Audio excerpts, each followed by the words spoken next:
even told now and saying like, oh, we should get that going sometime. But like Mm. having someone just say it out loud was like, yeah, why shouldn't we do that? And then Yeah, lo man. and behold, it's been the most fulfilling year of my life. So thank you. Yeah, I'm on a big potentiality kick right now. When like there's a person, there's like the stuff they have currently going on, but then there's always a bunch of stuff they could be doing, and it's like it's pretty crazy to think of all the stuff you haven't done just because of X, Y, and Z. Typically, usually it's like, well, I don't want to get someone to like break my balls, or I don't want to suck, or this or that. But it's like, it sucks because you could be doing a million different things. Dude, the training wheels came off, I would say, maybe by about 3 months in. Actually, I think it was the meeting at your house, Wes, which really sent things in a whole fucking, just pedal to the metal, just really sent us in a direction that we couldn't come back from. And at that point, it was just like, fuck it. Well, I'm just going to do everything I want to do. And Hell yeah, man. And just itemizing everything, and then having to rethink everything on the fly, considering the restrictions. Which is one of the first things I wanted to talk about with you guys. I wanted to ask you, how have your goals changed since the year has progressed? Yeah, Matt, before Matt answers, I want to rudely interrupt, because I do feel like an enormous thank you. I mean, you guys are lumping me in the category with Matt, but I don't deserve that spot. I think I'm just guessing that all three of us, the only reason that we're even on this thing and doing the things that we're doing is solely because of Matt. So that's cool. So thank you, brother. Yeah, Matt rules. Appreciate that, guys. Yeah, I don't fluff my. Yeah. He's gonna say no, whatever. But yeah. I'm not here to fucking suck my own meat. Yes, you are, dude. You should. Every once in a while, dude, take a look down and give yourself one. I would say, I'm being 100% serious right now. At least once every fortnight, you should make an earnest attempt to suck your own meat. True. Just one pump. You might never get there, but I mean, like, just get like, just like tear something in your abdomen trying to suck your own meat fortnightly. True. And just watch how it changes your perspective. Dude, year 2 is all about if you're not trying to suck your own meat and failing, you're off the wagon, dude. You're off the trail. See you later. I don't know if you guys know this, but at urgent care, they will remove up to 2 ribs for you. It's elective, so your insurance might not cover it, but I might just give myself a quick pump. Just fucking. One pump. Someone's about to see this 2 pump chubs. Yeah. Yeah, man, dude, I'm telling you, dude, it's it's funny because it sounds like we're going kind of round robin, but it's like I was more or less kind of just kicking around Space Cowboy style. And then Wes, same thing when he gave me the here's how I set goals, here's how I imagine in like a year coming up in all these different domains. I did that, and dude, I say it all the time. I'm like the level of effect that had for just like a million crack brain schemes that just kind of fall apart. Be like, no, here's an actual thing that I've shaped, and I'm going to try to make that happen. It's like, dude, it simplified so many things in my life. It's unbelievable. Yeah. Yeah. Well, a quick recap. Awesome. I could imagine this not making sense to 1 or 2 people listening, of the 4 or 5 people listening. Our magnum opus, a 4-hour episode called The Program, featured Matt and Wes. It was originally only on our Patreon, which is accessible for as little as $1 a month. And then we later on made it free. And it's 4 hours long, and it might seem, I mean, just looking at the runtime, it might seem like a lot to get into, but recording it flew by. It was the breeziest conversation of my entire life. And I say that as a cripplingly autistic, semi-incel. And the whole crux of it was, the whole point behind all of this is that, the fact that I am and I speak for all of us, when I say I am a fat gay retard, that is no excuse for just, running in place and treading water in life. And, obviously we fuck around more often than not, but there is a point to everything I do now, and I don't feel like I'm wasting time anymore. So, it feels great to be here on the cusp of a new year of doing this, and to have you guys back, and just to. I was very interested in talking to you guys and seeing how. So we set up this entire process of creating goals, almost like purposely finding something unimaginable to us that we want for ourselves, or just like breaking out of the monotony of a typical career path, or your raise schedule, and just deciding what you want. And as fucking gay as it all sounds, I'm very sorry, but the point is that we did it all, and it had a huge impact on me. And I've been dying to talk to you guys about how 2020 shaped up for the general public, and what that did to the goals that you set, and just your general process for making progress for yourself. Oh yeah. Well, I'm going to consistently throughout this episode bow down to Matt. So I think he should always go before me, and then I'll follow up. Well, no, that's ridiculous. Because again, it was really your kind of framework that I adopted. But I will say, I hate that, because now I'm like, all right, I'll jump in. But now I'm like, yeah, bow down. So I'll be struggling with that. But yeah, well, this is the so when I first did that, kind of like envisioning, what's the next year going to bring, and all these different domains that, you do care about, but you don't consciously evaluate really ever. You're like, yeah, family is cool. Sounds good. And it's like, all right, what do you do for them? I don't know. Wait till they call me for somebody's birthday, and we like all stand there and like ask each other about work, and then eat a lot of sugar and go home. It's like, so like trying to like bring more of like a conscious, awareness to all these different domains. And like some of the domains you can go, like, man, I don't really care about that one that much. I'm not going to be like forced to, or like participate in it. But that's the thing I've been doing the thing I've been researching a lot right now, is how to kind of not just shape goals that are like societally programmed goals. Like, like when I was in college, I was like, I need to make $100,000 a year. It's just a number I heard. I was like, that'll solve all my problems. And, and I had jobs, and I started making money, and I was like, I don't know. I don't really care. This is cool. I mean, I wasn't making $100,000, but I was just like, what the hell? Like this, I don't care about this. I got tricked into caring about this. I don't know how. And so what I've been doing is trying to do like deep kind of values work, and like look into the things that, what do I actually 100% value? And then how can you turn those into like actionable, doable items? And, dude, that's been like, I've been loving doing that, to the point where it's like, you go through all the domains, and then you come up with all the stuff that like, here's the things I value, but I didn't really do much stuff in terms of like for my relationship, and I should do this X, Y, and Z. And, you just come up with like a really cool self-created to-do list that, just makes your days full of stuff that you enjoy doing, that are deeply meaningful to you personally, rather than just being like, yeah, another day, another dollar, fucking everyone's dickhead, blah, blah, blah, blah. Matt, I love that the typical like internet impression of you is to just say a bunch of almost made up words pertaining to like a pseudoscience. But when you really let Matt McCusker rip, it's as coherent and like focused as anybody you would ever talk to.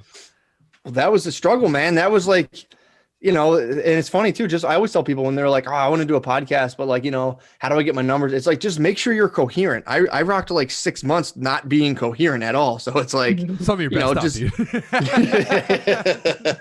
it's like, just try to be coherent, and like doing it, listening back to yourself, reading, writing, all that stuff. But yeah, no, it is funny. And, it's a comedy podcast too. So you like to get the people laughing. But yeah, I guess people sending me like, I know you're some guy who just smokes weed in your basement all day, but this, they'll hit me with stuff. And I'm like, all right, bro. Oh, Matt, you couldn't be further from the truth on this one. It's like, all right, well. But yeah, dude, I'm telling you, man, it doesn't have to do with. I think there's a thing with goal setting where it's kind of contrived as like shallow and robotically business-ish, and I kind of thought that way when I was younger, but it's like no, man, you're giving yourself a self-directed purpose and meaning in life, and it's. I think it's something, if you do that, it just cure a lot of that other stuff, your weird angst and existential problems is kind of start to fall by the wayside. Well, one of the things that I found beneficial with goal setting, and it can feel limiting at first, but I think through setting your own structure, you create your own freedom. Like for instance, Wes, you had mentioned something today that instantly made me think of something I experienced this past week. I heard you say something on the Crowdcast with Matt on Romas, your most recent one, where you mentioned taking micro steps toward goals.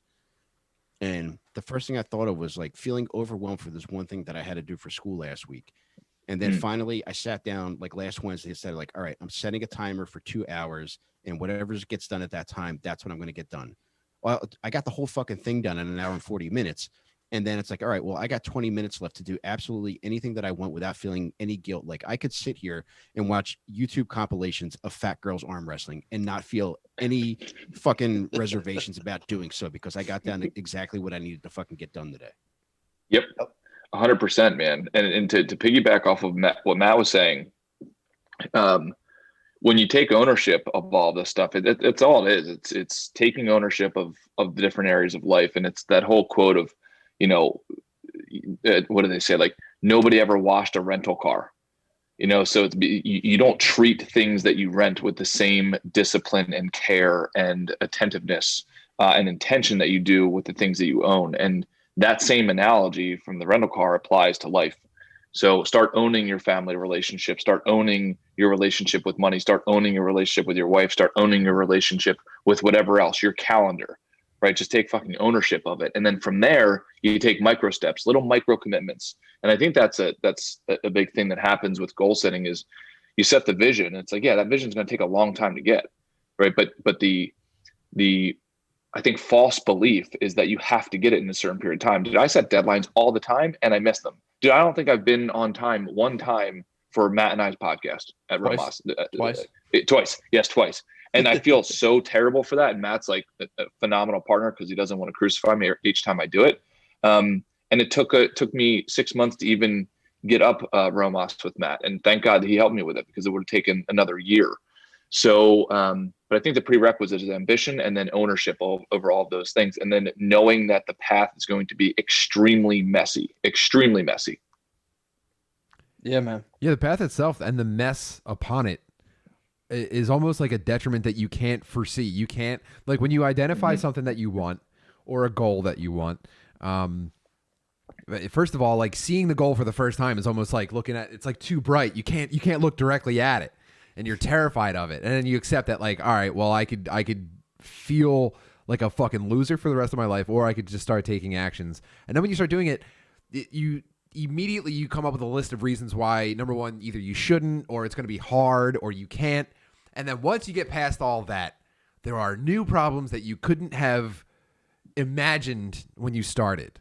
And some of them are good problems, and some of them are time wasters. But I think getting to them as quickly as possible so that you can maximize the time that you can spend to figure them out is it's one of the valuable skills I've learned this year. And the only thing that stopped me was, just that blind hesitation. Yeah, dude, the thing that so I've been reading Viktor Frankl, the guy who did Man's Search for Meaning. To that now. Yeah, he was the guy who was in a concentration camp, and he was a psychiatrist, and he got rounded up, thrown in a camp.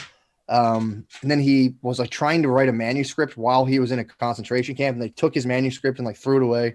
So he ended up getting out and actually writing his manuscript and publishing Man's Search for Meaning. And then he also started a whole, like a different approach to therapy, which is called logotherapy, which focuses on meaning as like a problem. So there's like classic psychoanalysis is like the sex drive.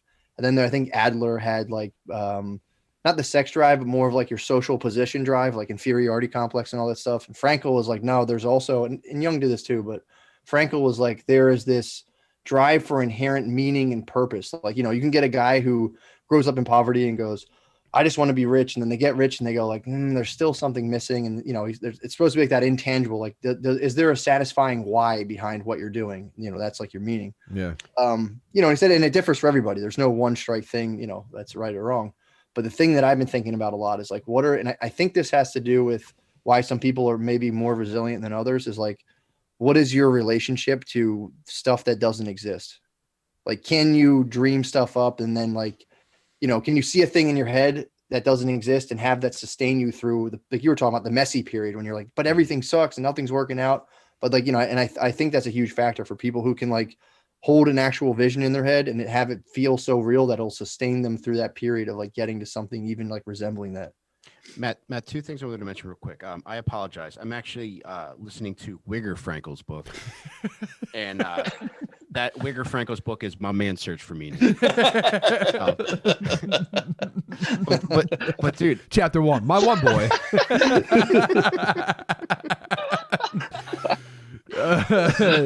It is with a heavy heart that I announce that I've been sent to Auschwitz. But dude, dude, I never knew how much I enjoyed not being in a concentration camp, but I'm sorry, Mike. Oh, dude, one of my biggest goals for the year was to provide value in my actions. And I feel like I've been able to do that through so many things that I'm doing, but in doing so, like I'm able to find value. Doing that has basically surrounded me with activities, with people and things that provide value for me in exchange for that. And it was something like I wasn't looking for that shit. And it's just like a byproduct of what inevitably ended up happening. And it was a fucking cool thing. And it goes to what Tim was saying. Like you get problems associated with the shit that you set, but also there's going to be unexpected bonuses to the shit that you set out after as well. Not me. I expected every bonus that came my way. Everything that came my way, I was like, it's about time. What the fuck took so long? Yeah, how were your guys' years? Can you guys recap like a difference between, because we all kind of did it, I guess the three of us, Wes has been on this page for a while, but the three of us kind of organized stuff in a way this year, and I know I did it. I just started doing like pretty much the biggest thing I had was like just doing stuff that I had kicking around in the back of my head, and I was like, I don't want to do that. That might be weird. I just did pretty much almost everything that I had wanted to do, and then got to judge like the experience of that rather than just like my own preconception of like, no, that'll suck, blah, blah, blah. Well, this was the first year. Okay. So there's a couple of levels to the way I thought about this. Number one, this was the first year that I feel like I wasn't just going into, like 26th grade. Like I feel like, I was kind of on a track where all I could think about was like, okay, if I do a good enough job at whatever company I work for this year, at the end of the year, I get my report card, and if it's a good enough report card, they'll give me a raise, and if I just get a couple of good report cards in a row, my family's going to be set. And then I found that just like every year through just trying to like play it as straight as possible, it was the dumbest thing I could have done. Like, obviously, like wages have been stagnant and falling compared to productivity, like nationwide. That's not a Tim problem. And it was just like I was on like the most like secure track to just like mediocre failure. And this was the first year, even including the years where it looked like we were going to have like a TV show and shit like that, which I don't even need to talk about anymore. It's gone. This was the first year where I actually thought like I was actually operating in any kind of capacity toward escaping that. And I can't believe how much you constantly feel like you could look down and just get like vertigo. Like it's that kind of feeling where you're like, oh man, this could all go away if I stop trying to make it better. Like I feel like if I ever stagnate in anything creatively, that's a failure. So constantly striving to, this is, I don't know, maybe you guys have felt this before, but this is the first year I ever felt like I operated outside of like a 9-to-5 mindset. So with that in mind, I was really resentful of how the spring kind of shook out.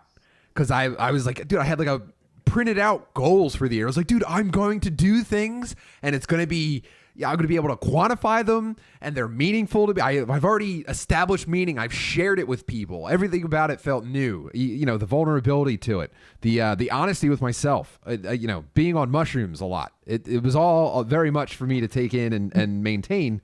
And then when everything shut down, I kind of got stubborn about it at first, where I was like, well, my goals are still my goals, dude. I'm not going to be a fucking pussy. I'm not going to hide in my house.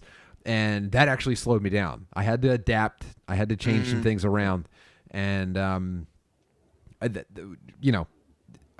going to boast or go over it again. I've talked about it constantly all year, but that things have just, that adaptability that I learned on the fly, while also learning just like the base level of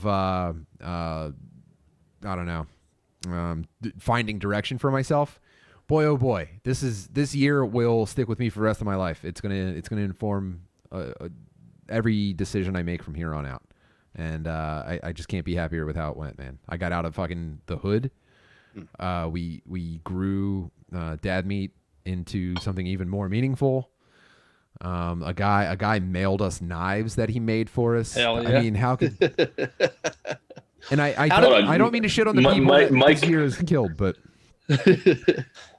Mike, can you? So we were all on before, and Tim shared that they got a knife. Mike, can you please repeat what you said when Tim said, "Hey, man, we got a new knife in"? I forget. What did I say? Oh man, you said I know exactly who that's going in. Oh. bro, you got everyone knows how much I love looking at fucking metal forging on YouTube. And a bub hit us up and he was like, "Yo, I'm making you and Mike matching knives." That's fucking sick. I want to thank him for sending them in. He sent them stuck into a cat, like when you go to Outback Steakhouse and they put the knives in the bread.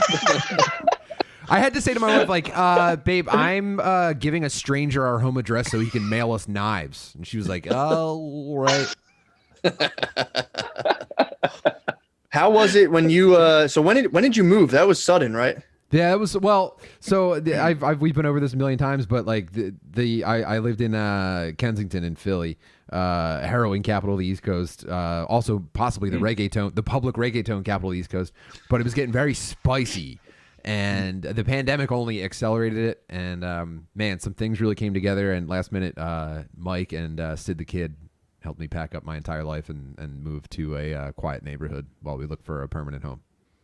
What was nice, it? Man. I remember Congratulations on that. I remember when I had my dogs come into our new house. I remember just watching them run up and down. I didn't have any like a kid or anything at the time, but I remember watching them run up and down the steps. We just had an apartment. I remember just like seeing them go up and down the steps, all excited, being so proud of myself. Like, dude, I can't believe I got my dog's steps. This fucking rules. So I couldn't imagine the feelings of pride. Yeah, that's how I feel with my children being able to leave the house. Yeah, like, dude, they go outside. Oh my god, that's awesome, man. I was really pumped for you, man. I heard that and I was like, that's fucking awesome. Thank you. Tim, to the point of your kids being happy, I just want to mention last night, Tim's daughter Lucy stayed at our house to hang out with my daughter Livy, and she did the sweetest thing. I was up early this morning getting some work done before I had to leave for actual work.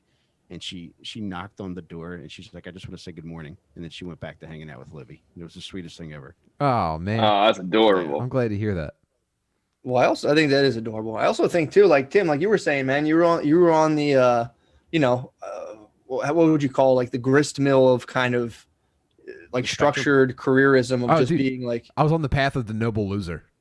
Yeah, or just, I mean, you can win. That's the thing. Like you can. It's almost like a lottery system where it's like, because everyone's always disgruntled, like that guy got the promotion, blah, blah, blah. And everyone's kind of disgruntled, waiting for their little like bingo card to be pulled. But I do think like, you went off the reservation and like started like doing your own thing. And I swear to God, it's like, it's something that like, there's people who just won't do that, or they just don't, have it in them to do that. And it's like, dude, there's definitely a thing like, if you don't like your situation, you can kind of go outside your comfort zone. It's like, I mean, correct me if I'm wrong, but like, was that the thing that allowed you to kind of bust that move and be like, all right, I'm getting the fuck out of here? You mean like already being outside of my comfort zone? Yeah. Yeah, absolutely, dude. I realized right before I moved that I was actually geographically stuck as well as emotionally stuck. I was terrified of leaving a place where I was like the smartest and least mutated. Because now I'm just like now I'm I don't it's fine. I'm getting tripped up thinking about it again. But boy oh boy, I spent more time than I needed to in a terrible place because when it came time to leave, I was like, oh, hold on. Yeah, it's just speed wobbles, dude. I survived. We're fine. Keep your knees bent. Be ready to absorb some shocks. It's no big deal. Man. Fuck yeah, we're okay. Mike, how about you, man? I want to compliment you, Mike, because you've been a source of stability for me. Or I should thank you, rather. I want to thank you for being a source of stability for me as everyone melts down. And just before I pass it over to you, I did want to say I'm not shitting on people who have had a hard time with the way things went in 2020. I'm only offering my time and resources to people that don't want to be dominated by anything other than what's actually affecting them in their life. You know what I mean? Like, Yeah. I'm not letting the hysteria get to me. Thank goodness my my family, after all of us surviving COVID, we've been healthy since. And thankfully I didn't get laid off. So I even people in my position where, no one died in their family and they all kept their jobs, they cracked up. And Mike, you're a big reason that I didn't. So thank you. Well, you're welcome. And also too, just know the feeling's mutual, because one of the biggest ways to, I think, stay on track with any goal is to have somebody that you could bounce successes and failures or just even thoughts off of. So, I mean, with what we're doing with Dad Meat, it's cool to be able to talk about that with you, Tim, but also just literally anything that pops up. I know that I could text you or call you and I'll get a response. And having that kind of fucking safety net is really enough to keep me a lot of times from going off the rails and going off into my own bullshit and getting lost in my own thoughts. So with that said, 2020 could not have worked out any better. Like, after we set our initial goals and it was like, all right, I'm going to get this shit. I remember one specific moment where I was having an issue with one of my kids, and I was like, it got to the point where, like, there was an issue with somebody outside of our family affecting our family. And I was ready to kill this motherfucker. So, and I remember saying to my daughter, I was like, look, just so you know, like, this is the effect that your behavior is having. And I'm very close to killing this motherfucker. And I got my goals that we had set for the year. And I was reading off my goals. I was like, look, do you think I can accomplish this? And as I'm reading off all my goals, I'm like, shit, I probably could accomplish all these goals from prison. So I was like, all right, well, let me put this away. But what I'm getting to is that, like, to accomplish these goals, I didn't need prison. What I really needed was time. And lo and behold, I've got pretty much the last fucking 8 months to just work, just hours upon hours upon hours to just work on the shit that I had set for the year. So I have a very flexible work schedule. I've been very fortunate with that. Health-wise, I've been very healthy. So, I mean, I've been, the luckiest out of the lucky through this whole thing. So the way that this year fucking unfolded for me personally could not have worked out any better. So I took advantage of it in a lot of respects, but also too, like, hearing you guys, Wes and Matt, hearing you guys talk on Romos on the most recent episode, it made me realize, like, fuck, like, there's always room for tightening this shit up, because I still do spend a lot of time complaining that I don't have time. But if I actually took into account, set a timer and say, like, the second I started complaining, hit a fucking stopwatch, in a given day, I could probably squeeze out like another fucking hour or two, right, to dedicate towards shit I actually want to get done, instead of being a fucking baby about shit. So there's always room to tighten shit up. And I think that made me go back and go over my goals and think, like, all right, fuck, I really need to work on this. And it's just about discipline, making time for this shit. So external circumstances can fucking eat my ass, because everything aside from health and job wise shook out correctly, the best possible way it could have. Knife wise, we're getting people mailing knives to us now, which is, all I want out of a person and all I want to put into a person. But dude, it really is the fucking best of situations right now. And I mean, given whatever problems I have, like, it's just a matter of just regaining context for what's going on. And it's just, I really fucking, I feel like the luckiest guy in the world. Well, to your point, Mike, I mean, I think you're spot on. Play out this scenario where we had to have restrictions on going out, etc. Play out that scenario 20 years ago. I mean, the internet alone, right, just gave us so much more landscape and blank canvas to draw on, regardless of whether or not we can go out to our local restaurant. Mm-hmm. And it allowed even more time and space for people like you who wanted to take advantage of it. So, man, I give you credit. I think that's exactly what you should have been doing. And by the way, still now, as we look potentially into taking a double dip to a certain degree back into this thing, mm-hmm. It's like, if you guys haven't done that, if anybody listening hasn't done that, do it now. Or there's still time and space that might not be similar in the future, because everything will be fully back opened up again. But it's like, you've got this court that you can play on. Nobody's on it. So go full out. Well, it's also too, man, because I struggle with, like, because we'll talk to dudes and they're just like, I'm like, we'll talk about, like, they're like, I'm real sleep deprived, and we go through their schedule and it's like, maxed out. Like, I'm working night shift. My wife works during the day, and there's really like, you're almost like, damn, dude, like, I don't have any, I can't even think of anything, But another thing I've been reading about in terms of just like one's values are just their attitudinal values. So it's like, how do you, you say you can't change a thing at all. You can always gauge and kind of customize the way you face it. And that makes a humongous difference, man. Of like people like, you don't understand, like, I got fired, I got this, I got that, I got this, no like 10-minute conversation is going to solve anything. But what people can always do is just face things. Either you can let it destroy you or you can just buck up through it and face it. And it's like, people would be surprised how much of a changing effect that has on almost everything. Because then once the circumstance, dissipates, it's like you have a whole different mindset, and it just like, dude, a lot of that stuff, again, I'm always going back to all the jobs I've been at. Like, it sucks. I should be promoted, blah, blah, blah. And it's like, well, maybe you act like a dick kind of all the time, like that has an effect when you're walking around being like, fucking asshole, fuck this guy, I should blah, blah, blah, blah. It's like, people pick up on that, man, and it sucks. So, oh man, that's one thing I never want to be again, is the guy at work that's like, management has no idea what they're doing, man. If they let me run this place, I've probably been that guy. I never want to be that again. Everyone does, dude. I mean, I've sucked into it of being, I'd be like, I'd be in a house that was being built and I could like barely staple the wires to like a 2x4 and be like, these guys don't even know what they're doing. Dude. I would just like smash the staple every time. And weird, like, your flannels also stapled to the 2x4. Yeah, it's kind of unavoidable, man. It's like, dude, did you see the thing about Kim Kardashian had a hologram of her dad at her like 40th birthday? Yeah, I saw that. That rules. Kanye West gave her a hologram of her late father to be like, like, hey, Kimberly, like, we missed you, I blah, blah, blah. And, which I thought was a pretty sick gift or whatever. It was definitely strange, but like, I was looking at the, supposed fallout of that event. And there was people who would go like, I'm a librarian and I only make $8.48 an hour. And you get to look at a hologram.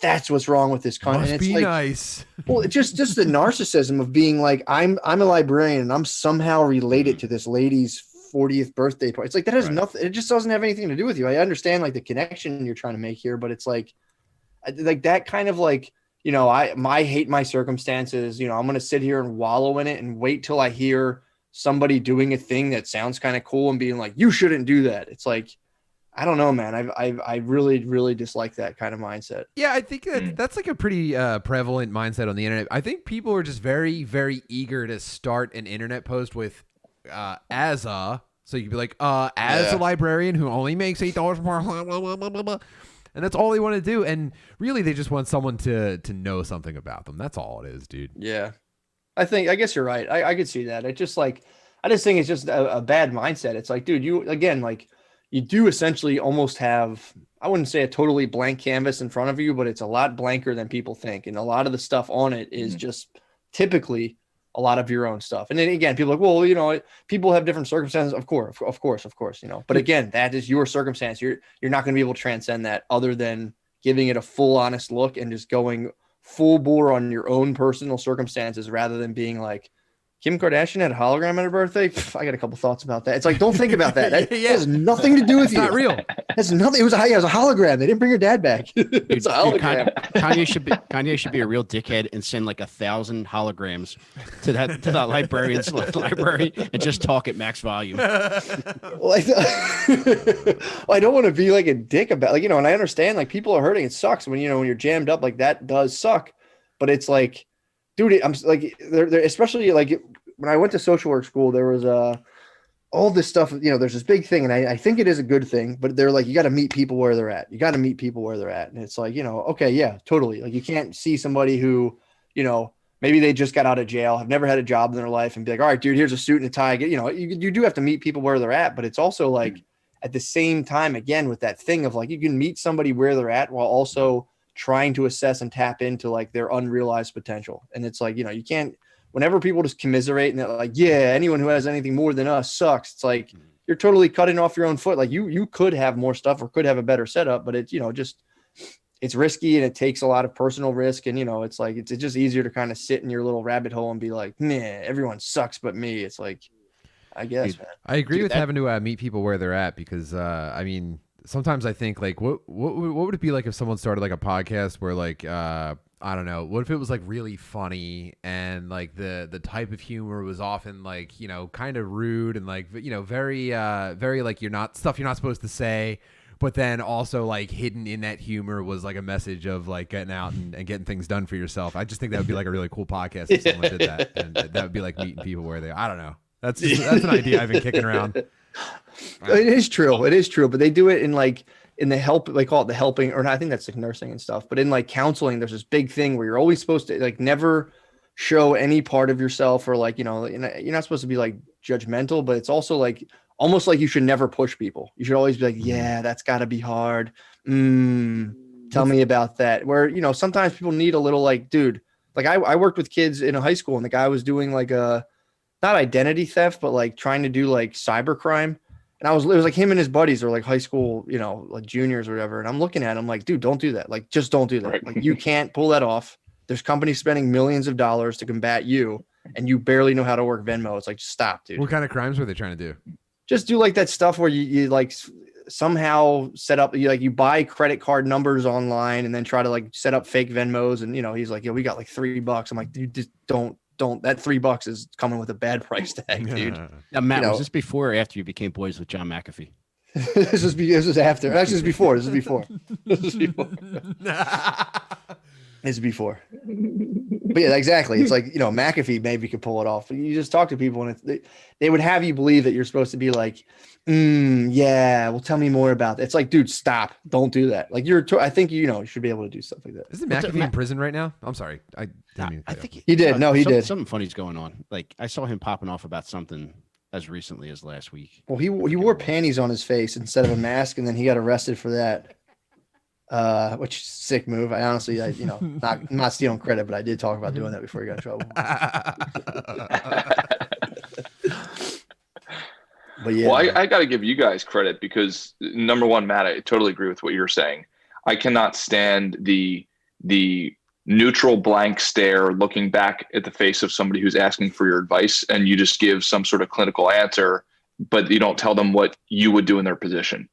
At the same time, making sure that you say, hey, like there's nuances to your situation that I'm never going to understand because I don't live in your shoes, but by my best guess is this. And I find that if you go into it and your true intention is to help that person, then even if it's tough love, it's not taken as criticism. It's like, hey, I'm fighting for you and for your better self. So therefore, I'm going to tell you with a certain force of emotion what you should do, or at least what I think you should do if I were in your shoes. So man, I think, you know, guys like you, like for the Dad Meat podcast, I really, guys, I have to give you a huge compliment, because what you guys have done incredibly well at is almost the way that I envision kind of like our warrior ancestors. Like, you go out and you fight a battle with everything you have during the day, and then you come back at night and you want to meet with your tribe and talk about successes, talk about losses, whatever it was, and then just kick back and have a good time, because you need that time, that just to have fun and just to be a dude, just kind of like a kid again, because you need that rejuvenation for the next day, because the next day is going to be fucking hard again. So I gotta give you guys credit. You've done a phenomenal job of making that cocktail really pleasurable to listen to. Oh, that's so generous of you. Thank you. Thank you, dude. Yeah, the earnestness, Wes, dude, is, you know, I like to refreshing. think of myself as like Mel Gibson and Braveheart, and also too, I'm a lot like Mel Gibson if in regards to the voicemails I leave my wife. So that means a lot to me, Wes. Thank you. Hey, brother. Man. My Wes. Oh, but before I forget, my wife asked me to thank you. After we had our like sit down and goal setting meeting, I came home, and my wife has been a full-time mom for the past 12 years. She stayed home. She's had part-time jobs here and there, but she doesn't have any kind of like inferiority complex about it, but she does, like, she was very receptive to the idea of like finding some direction for yourself, even in the context of her being a full-time mom. So I came home and I sat down and I had the same goal-setting meeting with her. And I think, hell, that's awesome, dude. Yeah. Well, so I took a cue from you, and I can't tell you how much it meant to me just to have you take me seriously. So yeah, where my perception of you, and for you to, you know, my perception of myself, for you to bridge that gap, you know, and let me and help me just like catch up in the slightest. You know what I mean? Like, it was a helping hand reached behind you, And I thought that was really great. So cool, man. I was so eager to, I mean, the first thought I had was like, I have to share this with my wife. And this is tremendously gay. I'm very sorry, anybody. But I came home, we set some goals. She had been doing jujitsu for a couple of months at the time, or she was probably coming up on a year. And her biggest goal was that she wanted to get her blue belt in jiu-jitsu this year. And we're at a place where that's kind of difficult to do. It's way more than just showing up. And then everything shut down.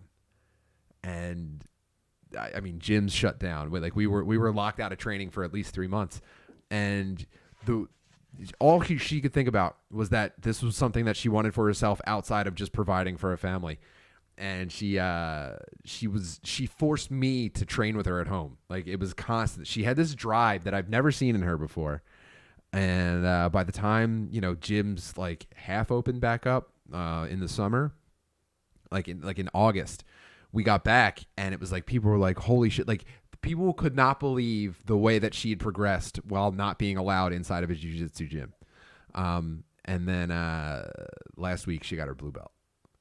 Oh, dude, that's awesome, man. So she set what felt like a lofty goal, and then it became an impossible goal, and then she still did it, and the entire time she was driven by this process that you kind of kicked off for us, and she wanted me to thank you specifically for her. Also, shout out MJ. Well, hey, man, I super appreciate that, and honestly, please return the gratitude to her, because honestly, that's the cool thing about it. It's like there's no hierarchy here, right?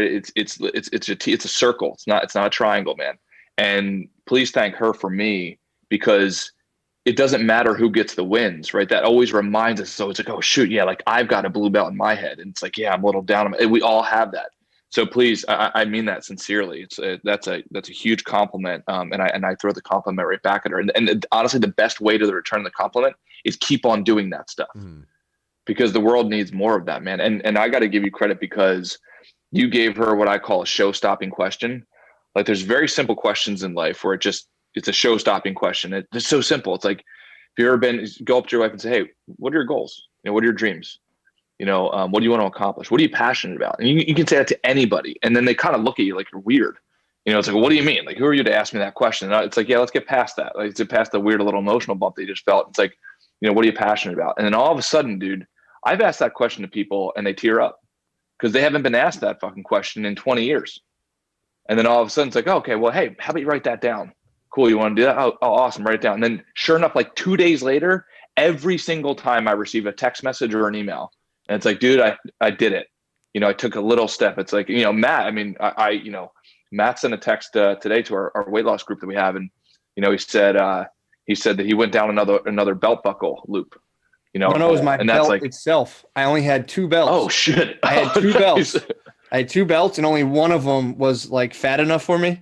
So then through doing the weight loss thing with you, I remember I couldn't find my other belt, and I was like, damn it, my other belt, like I can't even like breathe when I'm wearing it. I took it out of the closet, put it on, comfortable fit. I was like, wow, dude. Matt, you have a great neck V going on right now, coming out of the top of your sweater. Phenomenal, dude. Look at that. Hey, that's a jacked throat. You got self-sucking. Matt, you got a killer trap slope right now. Thanks, bro. Appreciate it, man. Oh, 2 things. Wes, I wanted to ask you, like, when you've asked people what they're passionate about and they react back strongly by one telling you, opening up and just letting it fly out, and also having tears in their eyes, has anybody ever said dog porn?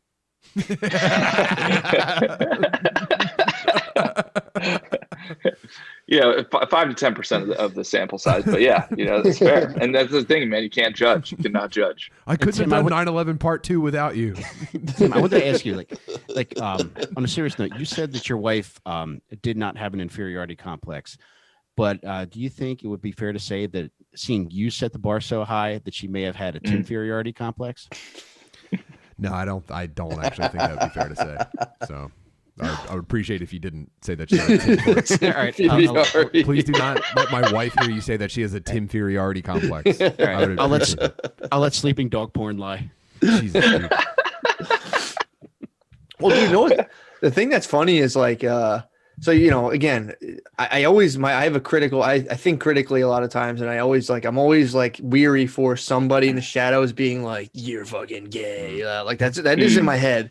But it's like, so I always construct counter arguments. And when people go, oh, that's so stupid. Like, you know, I want to say, oh, yeah, I get it. But like, dude, like, you don't really, I think what's the alternative to not having like a meaningful, self-directed, purposed life is like the alternative to that is just, what I had pretty much my whole life before that. For the most part, like here and there, I'd get little glimpses of it, of not living like that. But it was just that like existential floating, just like, what am I doing with my time? Or like, I do like a little bit of work, but then like kind of like Rainey, you were saying, like you got a thing done you wanted to do. So the next 20 minutes you could just fuck off. My problem was like, I wanted to do all this stuff, but I wasn't disciplined or structured at all. So I'd be like haunted by all of these projects, and I would like kind of tinker with them, never show anybody, and then kind of like go chill and kind of like waste time and procrastinate. And then I just always felt horrible. Like I wasn't getting anything done. Even when I went to relax, when I was relaxing, I think about the work that I should be doing. And when I'm doing the kind of the work, I'd be like, I should just chill. So I was always in this kind of like, nether realm of like kind of half doing stuff. And then once I put structure on that, it's like Wes was saying before, like, athletes have 4 quarters. So I give myself that time, like 5 o'clock comes, I'm done. I don't care what happened. I'm done. I shut down. I go hang out with my family. And every now and again, there'll be like a little circumstance. We'll go like an hour later, but for the most part, it's like I have my on time and I have my off time, dude. It's like, and maybe it's just for like working for yourself. You need it because, when you're at a job, it's very clear when you're done. But for me, like, I don't know what, I don't really know when I'm done. When I added the structure to that, it took away from that just kind of like floating, what's the point of life feeling. And then I feel like, when you see like pictures of the Saints with like the yellow thing around their head, I just like walk around all day. Like I have purpose. I'm ignited, it just feels nice, man. So. Oh yeah, it really does. And Matt, that visual is nice as well. But yeah, I think like you're saying, walking around with purpose, it's a game changer, man. I think, and I say this as somebody who, the neighborhood I grew up in, for me, and you guys grew up in very similar neighborhoods, that I can tell you that the study of life is what saved my life. Like there's no doubt about it, that learning at an early age, if I want this, all I have to do is read a book about it, or go and talk to somebody who's done it. And you become increasingly and instantaneously understanding that you very much can change the direction of things very easily. And the feedback loop to reward is actually very quick. Now, it might not be the North Star vision reward, right? But I guarantee you, it's like if you've been trying to lose weight, for the last 5 years, whatever it is, you step into a gym, you do one bicep curl, one, your arm looks different immediately, right? So it's not that you have to lose 100 pounds by tomorrow. It's like, go and do one bicep curl. Look at yourself in the mirror, like, oh shit, I can actually do this. And it actually does create a change. So it's actually pretty simple stuff, man. I'm going to create a measurement device that lets you know how close to your own dick you can get your mouth. And then it'd be cool to iterate it so that like I get a little bit closer next week, you know what I mean? And you're just cutting down the distance between your self-suck attempt and your own wiener. And I don't know. I feel like that would be helpful for people. I'd be doing people a service. Dude, I think that's what bridges. Yeah, that's what bridges are for. Do you ever do like the bridge where you kind of like hips to the sky? That's that muscle. So one simple trick that might help get you there is I'll put one end of a Twizzler in my mouth and the other end in my dick hole. That's good, man. And then what, Mike? What's next after that? You keep eating until you're full. Well, you can measure. You can count the little lines in the Twizzler. That tells you the progress you're making. I don't know. Those are vertical lines. Yeah, the distance between your dick and your own mouth is called twizzes. They're not inches or centimeters. They're called twizzes.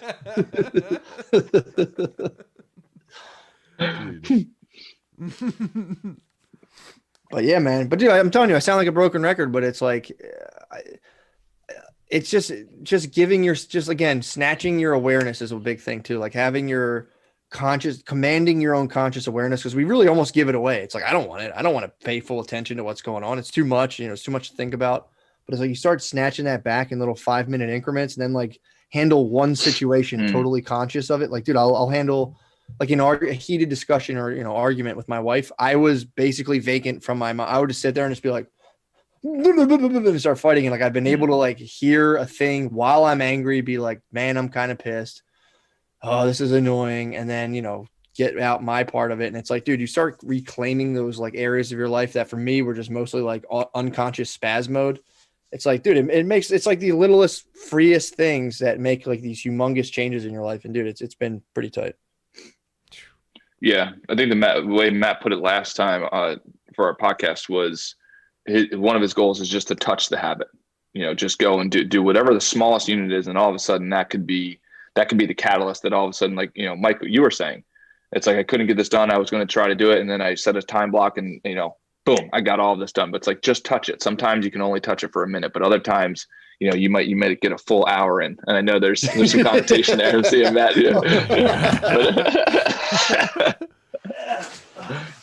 Sorry. Yeah, I was. That's hard. It's hard to not smile. It's just only touch it for a minute. This dude, and I got this from Wes, to be honest. This is my daily habit. Or actually, Wes made like an actual functioning like program daily habit scorecard. But it's like, for my purposes, I just write. It's M. Meditation, journaling, writing, reading, then exercise, veggies, an act of love, and getting proper sleep. And like when he was saying touch the habits, if like, damn, I'm on the time crunch, I have to write today because that's one of my habits. Dude, I'll write like a paragraph, and I'm like, did it. I interacted with this thing that I want to do. I'm off to something else. That way there's not all that guilt or like, oh, I missed this thing. It's like you're not like a robot. You can kind of contract and expand the thing however you want. But there is something to be said. Like, dude, I've gotten so much more writing done since I started kind of structuring my days like this. 100%. Very tight. We're coming up to about the time that we should hop over to the Patreon. Do you guys have about another hour to chill with us? Yeah. Is that cool? I got it, bud. All right. Yep, that works. Yeah, and if it's cool with you guys, I'll probably have to run it after that hour if that's cool with you guys. That's absolutely fine. Thank you so much for being with us so far. Of course, man. This is a quick reminder. You can join us for an additional hour of this podcast this week and every week at patreon.com/dabmeatpodcast. Fuck, I think that's what it is. God damn it. Every week I forget what it is right now. As little as $1 a month. You get twice the podcast and more content on top of that. Real quick, I want to shout out our boy. Go to his Instagram.com/ I want to say it's Aman Forge. It's AHMANN_Forge. Your boy fucking mailed knives to our house, my house, handmade Damascus steel, handmade handles, which are my favorite part. Fuck. The dude, he's a fucking plumber who just wants to make knives. So he just started doing it. He put it on Instagram plate. He hit us up. I'm probably going to interview him on my Twitch channel this week. Just because I wanted him to tell me about these blades and what kind of secret powers he imbued in them. I want to know what kind of slurs he shouted into the molten Damascus to give these extra power. So I'm gonna talk to the boy this week, and I just wanted to thank him again. Matt and Wes, thank you for being on the normal episode, and thank you for everything. Matt, I know I've said it a million times. I'll say it a million more. You got us off the ground, and I love you for it. You're the fucking man. Love you guys. I'm happy you did it. And honestly, you guys gave me the gift of like, showing you can be somewhat earnest and not always emotionally guarded and like, oh, you're fucking gay. Oh. So, dude, that was like, that set off a bunch of shit in me and helped me do a bunch of stuff that I wanted to do. So, it was just we're basically 69 right now. Oh, dude, if that was all we ever did, it would all be worth it, man. And man. Dude, Wes, I'm thankful for every second of your time I've ever had. Hey, right back at you guys. I mean that sincerely. Like this big team that we're all creating together is just starting. It'll be really cool to see where we are 5 years from now, for sure. Oh, dude, for sure. Oh man, and we're just getting into it. The Patreon's gonna be lit. I've just been saving myself, dude. Guys, let's make a pact right now. In 5 years, let's take one of those pictures on the beach where we're all wearing khakis and white shirts, sucking our own dicks. Well, actually, so I'm gonna. No, sorry, go ahead, Mike. No, please finish, Wes. I can't wait to hear this. I want to put it out there in the world for like just as proof that this is going to work.